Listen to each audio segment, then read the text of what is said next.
इगास बग्वाल उत्तराखंड का एक विशिष्ट त्योहार जो हालांकि मनाया तो ऐसे दिन जाता है जो कि उत्तराखंड के बाहर भी भारतवर्ष के कई राज्यों के लिए एक विशिष्ट दिन के रूप में है, लेकिन इसे मनाने की परंपरा यहाँ अपने आप में अनोखी है। सब जानेंगे इस वीडियो में इस त्योहार के बारे में कि इसे कब, क्यों और कैसे मनाया जाता है। तो नमस्कार, मैं एमबी आप सभी का स्वागत करता हूँ एक विशेष वीडियो में एक विशेष त्योहार पर जिसका नाम है इगास बग्वाल। अगर आप चैनल पर नए हैं तो चैनल को सब्सक्राइब जरूर करिएगा और वीडियो को शेयर भी जरूर करिएगा, क्योंकि कुछ त्योहार ऐसे होते हैं जिनके बारे में क्षेत्रीय विविधता के कारण काफ़ी कम लोगों को पता होता है। ऐसा ही यह त्योहार भी है।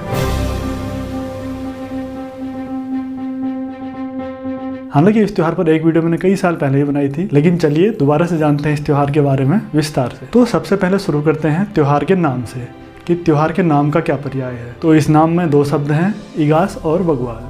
तो पहले जानते हैं इगास शब्द के बारे में। इगास जो कि एकादशी का अपभ्रंश या फिर तद्भव रूप है, यानी कि एकादशी या एकादश शब्द का धीरे धीरे लोक भाषा में इगास स्वरूप रह गया। यह त्योहार कार्तिक महीने के शुक्ल पक्षी की एकादशी को मनाया जाता है, तो यहाँ से आया इगास। अमावस्या के दिन दीपावली होती है और उसके 11वें दिन ये त्योहार होता है। वैसे तो यह एकादशी अपने आप में बहुत विशिष्ट होती है। आप लोगों ने देखा होगा कि हमारे हिंदू धर्म में रक्षाबंधन से कुछ पहले से और दीपावली के बाद तक शादी विवाह जैसे कार्यक्रम ना के बराबर ही होते हैं। तो होता यह है कि इस एकादशी से ठीक 4 महीने पहले यहाँ की आषाढ़ महीने के शुक्ल पक्ष की एकादशी होती है, जिसे कहते हैं देव शयनी एकादशी, यानी कि देवताओं के शयन करने की एकादशी। और उसके ठीक 4 महीने बाद यह जो एकादशी होती है इगास बग्वाल के दिन होती है, उसे कहते हैं देव उठनी एकादशी। मान्यता है कि इन 4 माह भगवान विष्णु शयनावस्था में जाते हैं। इसके पीछे अलग अलग पौराणिक कथाएं प्रचलित हैं। जैसे एक तो यह है कि पाताल लोक के महादानी राजा बलि को दिए हुए वचन को निभाने के लिए 4 माह भगवान विष्णु का पाताल लोक में जाना। एक अन्य कथा के अनुसार एक था शंखासुर नाम का राक्षस, जिसका वध करने के बाद भगवान विष्णु अपनी थकान को मिटाने के लिए 4 महीने के लिए शयनावस्था में क्षीर सागर जाते हैं और इस देव उठनी एकादशी के दिन उनको जगाया जाता है। और शुभ कार्य खासकर विवाह तो भगवान विष्णु के आशीर्वाद से ही संपन्न होते हैं, इसीलिए इन 4 महीनों में शादी के ढोल बहुत कम बजते हैं। हालांकि दशहरे के दिन बहुत से लोग इस पवित्र बंधन में जरूर बजते हैं। कुल मिलाकर यह एकादशी अपने आप में बहुत विशिष्ट है। तो चलिए, इगास का पर्याय तो हमें समझ में आ गया, अब जानते हैं बग्वाल के बारे में। वैसे बग्वाल शब्द का ठीक अर्थ तो अनुमानित ही किया जा सकता है, लेकिन इस शब्द का तात्पर्य मुख्यतः लगाया जाता है पत्थरों के युद्ध से।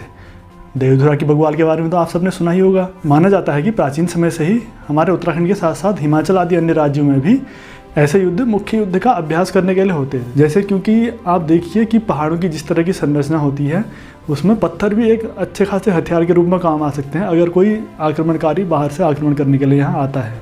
कई युद्धों का तो उल्लेख भी मिलता है जिनमें पत्थरों के दम पर भी दुश्मन सेना के छक्के छुड़ा दिए। तो ऐसे युद्धाभ्यास के दिन वर्ष में अलग अलग स्थानों के हिसाब से कुछ निश्चित दिनों में होते थे। उन्हीं में से एक दिन जैसे ये होता है कि जो दीपावली के बाद भैया दूज आता है, यानी कि यम द्वितीया जिसे बोलते हैं, उसके दिन की बग्वाल। और ऐसे ही यह एकादशी की बग्वाल। भैया दूज के दिन वाली द्वितीया को तो कुमाऊं क्षेत्र में विशेषकर बग्वाली या बगवाई के नाम से ही जाना जाता है, क्योंकि यह दिन इस कार्य के लिए यहाँ के अधिकांश स्थानों में प्रचलित था। वहीं गढ़वाल में कहीं कहीं इस एकादशी के दिन आयोजन होता था। समय के साथ साथ इस पत्थरों के युद्ध की परंपरा तो इस त्योहार के साथ विस्मृत होते गई, लेकिन इस त्योहार को एक प्रतीकात्मक रूप में मनाए जाना जारी रखा और ये बग्वाल शब्द भी इन त्योहारों के साथ जुड़े रहा, जैसे कि ये है इगास बग्वाल। बग्वाल की इन परंपराओं के बारे में विस्तार से तो हम किसी अलग वीडियो में जानेंगे। फिलहाल वापस आते हैं इस त्योहार पर। उत्तराखंड में यह त्योहार कुमाऊं में अलग विशिष्टता लिए हुए है, तो गढ़वाल में अलग। जौनसार में तो यह बड़े लंबे समय तक चलने वाले उत्सव के रूप में मनाया जाता रहा है। तो चलिए पहले बात करते हैं कुमाऊं क्षेत्र के बारे में। कुमाऊं में यह त्योहार मुख्यतः पशुओं का त्योहार है, उसमें से भी खासकर यहाँ की खेती की रीढ़ यानी कि बैलों के त्योहार के रूप में, जिसे कहते हैं बलदी त्योहार। हालांकि अब खेती का स्वरूप बदल चुका है, पारंपरिक खेती में कमी आ चुकी है, साथ ही बैलों का स्थान छोटे बड़े ट्रैक्टरों और अन्य मशीनों ने भी ले लिया है। लेकिन प्राचीन समय से ही यह त्योहार यहाँ के किसानों के लिए इन मेहनती पशुओं के प्रति अपनी कृतज्ञता व्यक्त करने का एक प्रतीक हुआ करता था। अब आप देखिए कि जब ये त्योहार आता है तो इससे पहले यहाँ पर फसलों का एक सीजन समाप्त होता है, यानी कि जैसे जो दलहन वाली फसलें होती हैं, इन सबको समेटने के बाद, साथ ही घास इत्यादि काटने के बाद यह कुछ समय अब धीरे धीरे किसानों और जो यहाँ के काश्तकार होते थे, महिलाएं होती थी, उनके लिए फुर्सत का समय आता था। जैसे असौज के बारे में तो आप सब जानते ही। उसके बाद अब जब उनको फुर्सत मिलती थी तो उन अपने जानवरों की सेवा टहल करते थे, थोड़ा बहुत उनके लिए मतलब कुछ अच्छा करने की कोशिश करते थे। और बैलों के लिए इस दिन विशेष तरह के पकवान बनते थे। मांस यानी उड़द की खिचड़ी बनती थी। इस तरह से बहुत सारे पकवान उनको बना के उनके सींगों में रंग बिरंगे फुरके इत्यादि बांधे जाते हैं। कहीं कहीं मतलब कुछ अलग भी चीज़ें होती हैं। इस तरह से इस त्यौहार को मनाया जाता है। गढ़वाल में इसमें एक विशेषता और जुड़ जाती है, वह होती है जो भीमल या फिर चीड़ की लकड़ी के भैले यानी कि मसाले बनाकर, उन मसालों को एक लचीली रस्सी जैसी बना के, एक घास की, उनको आपस में से उनको अपने शरीर के चारों तरफ घुमा के इस तरह से खेला जाता है, जिसको लोक भाषा में भैला खेलना इत्यादि ऐसे नामों से जाना जाता है। यानी कि गढ़वाल में पशुओं के लिए त्यौहार तो है ही, साथ ही साथ इसको इस तरह से विशिष्टता से मनाया जाता है। साथ ही गढ़वाल में इसके एक कारण इसके पीछे जो जुड़ जाता है लोक मान्यताओं में, वह होता है कि यहाँ के एक प्रमुख वीर योद्धा रहे, साथ ही यहाँ की सेना के सेनापति रहे वीर माधव सिंह भंडारी जी के तिब्बत युद्ध के बाद सकुशल वापस आने के उपलक्ष्य में यहाँ के निवासियों द्वारा उनके स्वागत में किए गए आयोजन के बारे में। साथ ही कहीं कहीं कुछ लोग बोलते हैं कि इसका आयोजन इसलिए किया जाता है क्योंकि जब भगवान श्री राम जब अयोध्या पहुँचे, उसकी सूचना यहाँ के लोगों को बाद में मिली। मतलब कि जो दीपावली का त्यौहार है वो तो इसलिए मनाया जाता है कि भगवान श्री राम का राज्याभिषेक किया गया था वनवास से आने के बाद, लेकिन पहाड़ में यह सूचना, पहाड़ यानी हिमालयी क्षेत्र में यह सूचना कुछ समय बाद मिली, उसके 10 दिन बाद मिली, तो उन्होंने उसी दिन को मना लिया। मतलब इस तरह से कई तरह की मान्यताएं प्रचलित हैं। जैसे जो बूढ़ी दिवाली जो जौनसार क्षेत्र में तो 1 महीने बाद मनाई जाती है मुख्य दिवाली के, तो उसके लिए भी इस तरह की कहानियाँ प्रचलित हैं कई तरह की। मतलब कुल मिला के मान्यताएँ कई तरह की अलग हैं, पर उनमें से मुख्य यह दो ही हैं कि जो दीपावली की सूचना देर में मिलने वाली, दूसरा माधव सिंह भंडारी जी से जुड़ी हुई है। हालांकि इस त्यौहार को मनाए जाने के पीछे जो भी कारण हो, लेकिन इतना ज़रूर है कि यह जो लकड़ी की मसाल बना के खेल खेले जाने की परंपरा है, यह तो इतनी नहीं यहाँ पर नहीं है।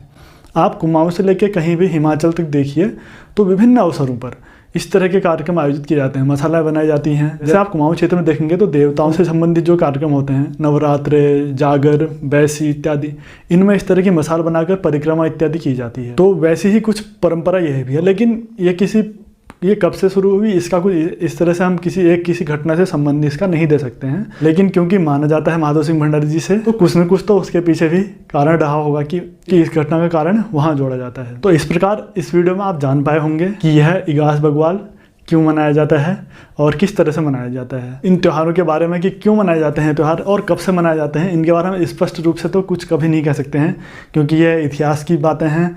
यह न जाने कब से मनाए जाते हैं। इनके स्वरूप बदलते हैं। मतलब जब कोई ऐसी घटना होती है तो इनके स्वरूप हालांकि बदलते हैं थोड़ा बहुत, कि जब माधव सिंह भंडारी जी जीत के आए होंगे तो तब इसके स्वरूप में कुछ परिवर्तन आया होगा, तब से या फिर ज़्यादा उत्साह के साथ मनाया जाना शुरू किया गया होगा।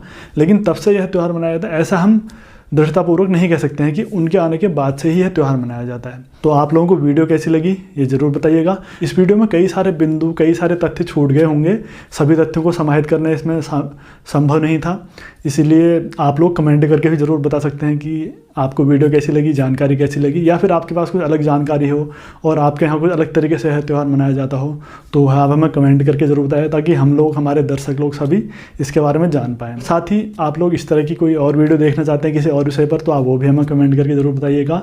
जितनी भी हमसे संभव हो पाएगी हम आपके लिए जानकारी लेके आएंगे। चलिए इस वीडियो को यहीं पर समाप्त करते हैं। आप सभी को इगास बग्वाल, बूढ़ी दिवाली, बल्दी त्याग, उठनी एकादशी की बहुत बहुत शुभकामनाएं। तो चलिए इस वीडियो को यहीं पर समाप्त करते हैं। धन्यवाद। जय देवभूमि उत्तराखंड, जय भारतवर्ष।